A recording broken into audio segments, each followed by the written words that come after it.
एक भेड़ का बच्चा नदी पर पानी पीने आया था। वहां से कुछ फासले पर एक भेड़िया भी पानी पी रहा था।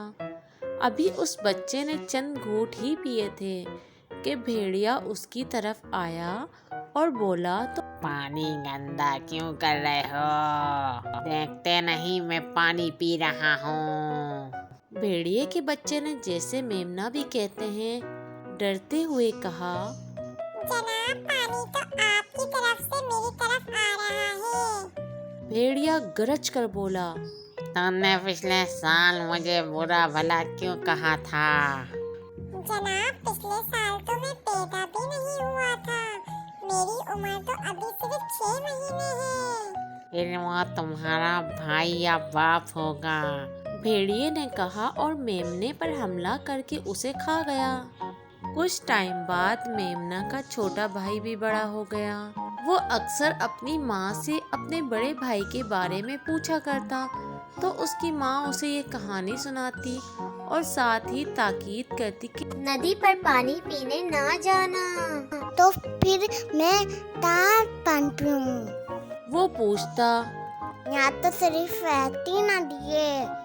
तुम उस वक्त पानी पी लिया करो जब भेड़िया और दूसरे बड़े जानवर वहाँ ना आते हों। उसकी माँ कहती, नदी पर पानी पीने जानवर उमूमन सुबह और शाम के वक्त आते थे, इसलिए मेमना दोपहर के वक्त पानी पी आता। लेकिन दोस्तों कहते हैं कि होनी को कौन रोक सकता है। मेमना का सामना भेड़िए से होना था, सो होकर रहा।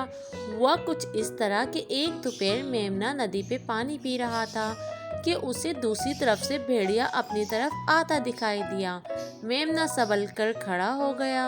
तुम पानी क्या गंदा कर रहे हो? देखते नहीं मैं पानी पी रहा हूँ। भेड़िए ने हस्बे रिवायत चालाकी से कहा, लेकिन जनाब, पानी तो आपकी तरफ से मेरी तरफ आ रहा है।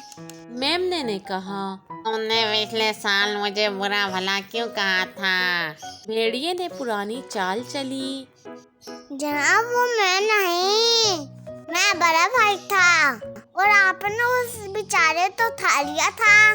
मेमने ने नदी के किनारे की तरफ खिसकते हुए कहा, मैं तुम्हारे साथ भी वही सलूक करूँगा। भेड़िए ने दांत निकालते हुए कहा और मेमने पर छलांग लगा दी। मेमना जल्दी से एक तरफ हट गया और भेड़िया उड़ता हुआ नदी में जा गिरा। बरसात के दिन थे, नदी बहुत तेज बह रही थी।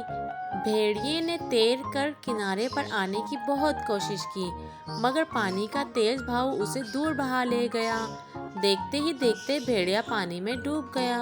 छोटा मेमना आराम से चलता अपने घर पहुंच गया। माँ, मैंने भेड़िए तो पानी में दिया है। उसने अपनी माँ से कहा और फिर सारी रुदात सुना दी। माँ ने हैरत और खुशी से उसकी तरफ देखा और फिर आगे बढ़कर अपने बहादुर बेटे का माथा चूम लिया। तो प्यारे बच्चों, आज की स्टोरी अच्छी लगी है तो चैनल को सब्सक्राइब कर दें।